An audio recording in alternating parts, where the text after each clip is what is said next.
Hello, students. This is Dr. Joseph. I'm here to explore with you the wonderful, amazing short story, A Good Man is Hard to Find, by Flannery O'Connor. O'Connor was a Southern writer, a writer that belongs to the American South. That means she uses American South, Southern lifestyle, Southern scenery, Southern culture, Southern settings, Southern traditions to give voices, to give freedom, to give agency, to talk about the character she invented in her short stories. She was a prominent writer. She was born in 1925 and died in 1964. So she did not live a long life. She is known for three major short stories. A Good Man is Hard to Find, that was published in 1955. And Everything That Rises Must Converge was published in 1965. And then Good Country People, another short story by O'Connor, that was published in 1955. So we're talking about everything that everything that arises must converge. Good Country People, A Good Man is Hard to Find. Now, she also published several essays on culture, essay on literature, essays on the American life in the South. Now, what we have found, or rather observed, in her literary works is the emphasis on the American South, the emphasis on the urban on the rural or urban culture. What she has a name for it, the race business. The race business. O'Connor has a keen eye for realistic details and for the truths that lie beneath the surface of language and self-image. And these are some of the elements that we find in A Good Man is Hard to Find. In A Good Man is Hard to Find, this is a story. It's called, it's a Southern Gothic stories that explores multiple themes. But the major themes in that story include grace, redemption, the relationship between good and evil, and the inherent fallibility of humanity. Okay, this is what the Calvinists call original sin. That means the ability or capability to do evil because we are fallen human beings. Okay, O'Connor integrates the Southern religious experience in her work. She's not ashamed of that. She deals with the realities of the South, how the Southern people lived, how they interacted with each other. And she also wrote about what they have created together, black and white, how they, for example, intermingled, or the segregation that existed at that time. So the story itself begins with a family. It's about a family getting ready, preparing for a trip to Atlanta, from Atlanta, I'm sorry, to Florida. In fact, the first line begins, the grandmother did not want to go to Florida. Instead, she wanted to visit some of her connections in East Tennessee. So she was seizing at every chance to change Bailey's mind. Bailey is the grandmother's son. And I will be talking about each character in the story momentarily. So the story again, the family consists of three of Bailey, the wife, and their three children. So John, Wesley, June Star, and a baby. And of course, Bailey's mother is referred to as the grandmother in the story. She's an interesting character. So the grandmother, she's a she manipulates people. She manipulates events. She invents stuff. She considers herself, at least the way she portrays herself, as a religious person. In fact, a self-righteous woman, right? But she is not. She does not want to go to Florida. She tries to pursue the family to visit Tennessee instead because she has her own agenda. So we'll see what happens. And again, in their in their trip, okay, to Florida, she mentions to the family about an article about an escaped convict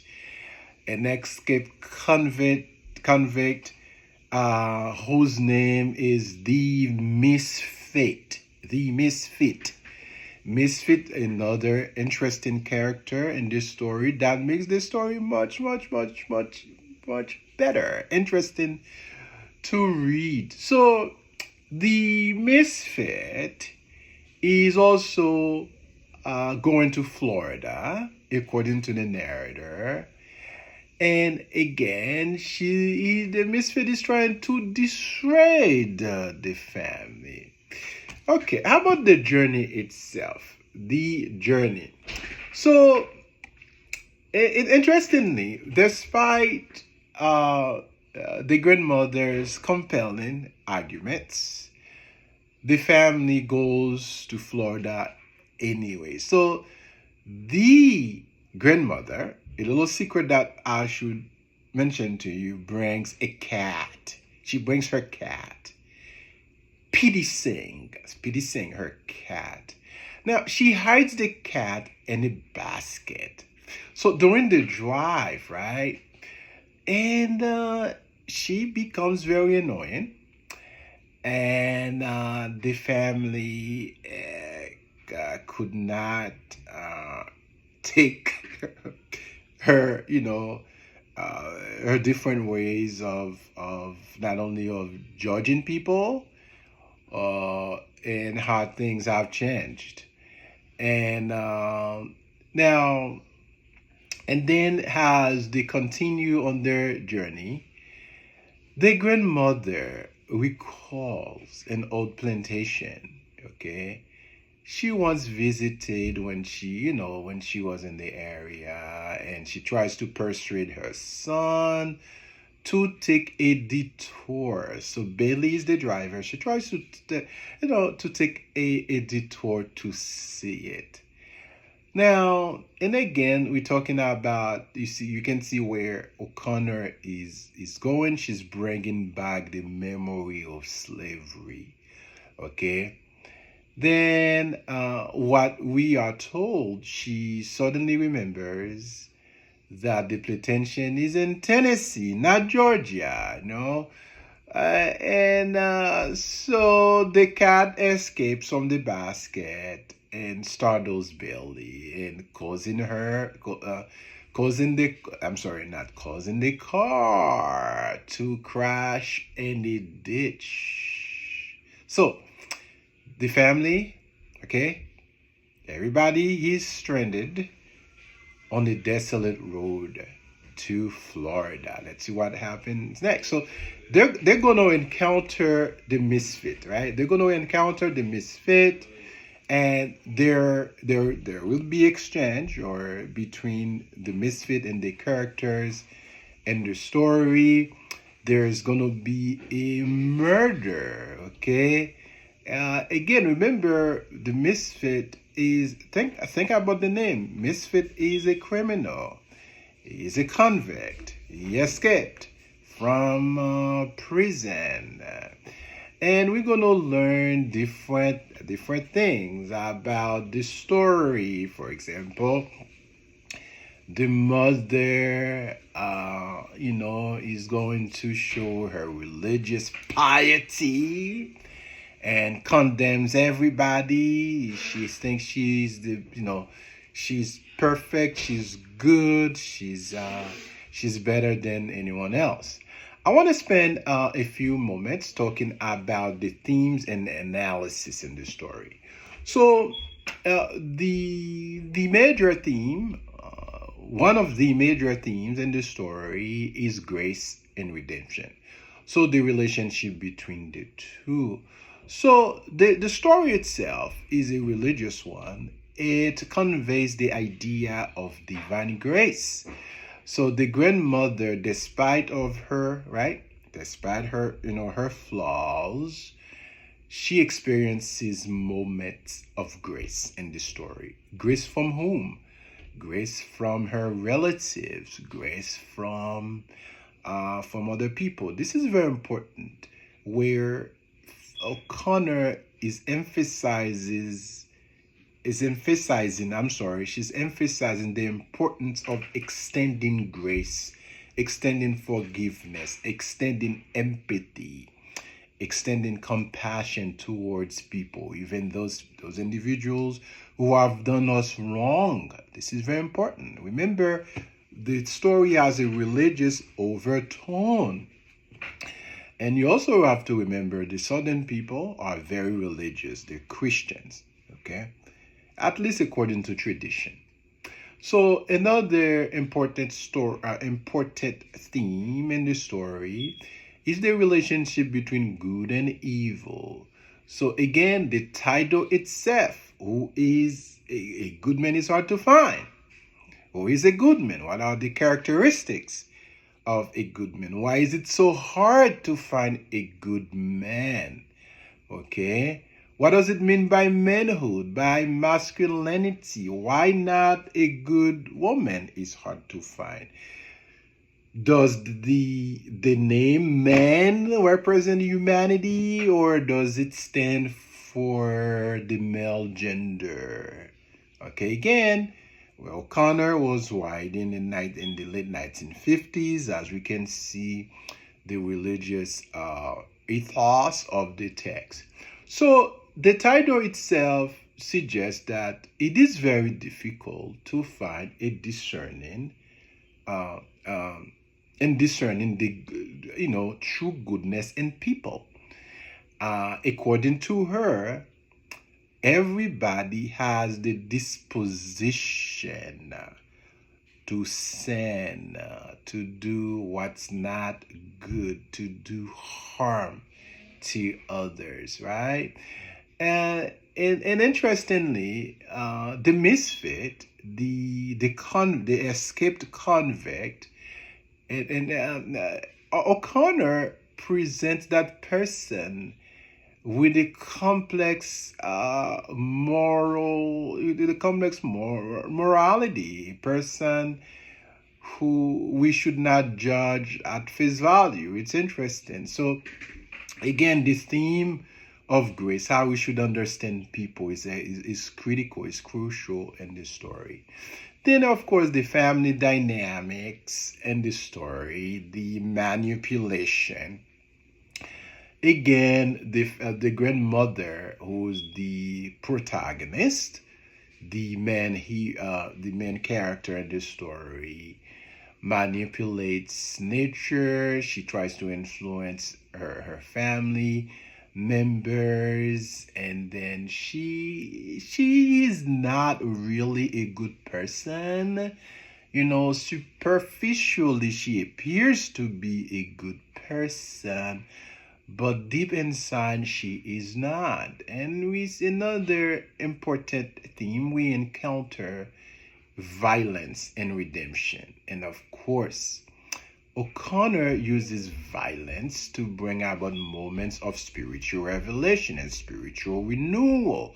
So grace, she understands that people could be redeemed through religion. She understands the importance of religious morality, religious ethics, the importance of religion to transform people's behavior in society. She understands the place of religion in society. She understands the impact or influence of religion and the everyday experience of the southern people of the United States. So, again, this is a story with a terrible ending. Although there is grace, there's redemption. It's a story full of philosophical reasonings, full of theological reflections. Again, violence is there. How do we deal with violence? How do we change people's hearts? These are some of the important questions she's asking us to ponder, to reflect. um I mentioned the grandmother as the protagonist. She appears to be as self-righteous. She's manipulative. She's a woman. She views herself as the embodiment of morality itself. The misfit is the antagonist, right? She's the antagonist in this story. But remember what O'Connor tries to do with that person. Okay, that person might appear to be a convict, a criminal, but deep inside there is grace. We can extend grace to everybody. And again, Bailey is the grandmother's son. He's the head of the family. He's not aggressive. He's not an aggressive character. He's very passive. He's trying to manage the family. I can say Bailey is a peacemaker. So, however, during the trip, Bailey increasingly becomes frustrated uh, by her mother's behavior, and because she keeps insisting that Bailey makes a detour, and of course, indicating her grandmother's wishes to go to Tennessee instead of Florida. And the Bailey's wife is the grandmother's daughter-in-law, and she's a minor character. We do not know much about her, but her primary goal or function in the story is to tend to her baby, right?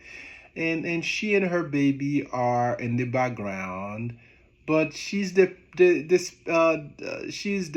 as a typical housewife. That's common. I'm talking about the 1950s. Okay, she is overwhelmed by her responsibilities, not only as a mother but also as a wife. So she's a minor character.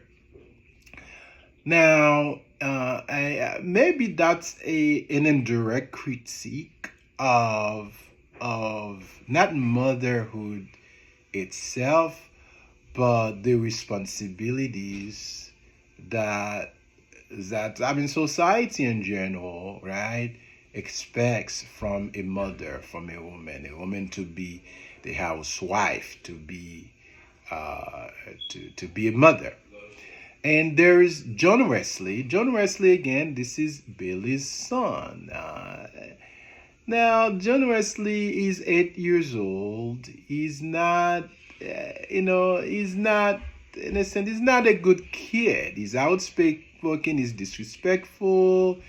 dismissive of the grandmothers, and I mean that's how the typical your typical child behaves, right? So again, that could be a critique of O'Connor's on the American society, how children do not show respect for for elders. And there's June Star. What a name! I like the name June Star. That's Billy's daughter, and then that's the infant. Okay. And then, the infant, the baby, he's passive in the story. We do not know much about that baby. We know what babies do. They drink milk, they sleep, they cry. So, we also meet another interesting character, Red Sammy Butts, Butts, right? So, Sammy is the owner of a tower, a roadside restaurant. So this is where people stop on their road, on their way to different places, right, to eat. What we know about this guy, he's friendly. He's a people's person. He gets along pretty good. He shows hospitality to strangers. He's a decent person. And but through his life, we can see how he shows the decline of moral goodness in the South. And there's Bobby Lee. You have Bobby Lee, who's also a friend of the Misfit. So Bobby Lee, and there's another character whose name I do not remember. Forgive me for this. So they assist, right? The Misfit, uh, in his a crime plan and organizing his plan. So now, interestingly, Bobby Lee and his other friend are loyal. They're loyal to the Misfit. They share in his crime activities. They're again. This is an example of O'Connor uses two characters to talk about the problem of evil in society. Now, let me do a recap here. So you have a story where there are characters who seem to be good people. They are not. They appear to be good on the surface, but deep inside, they're not good people. And she also constructs some characters who are nice, who are kind, who are hospitable, who love people, even strangers. And you have characters who represent evil itself. And at the end, each character in this story in The Good Man is hard to find.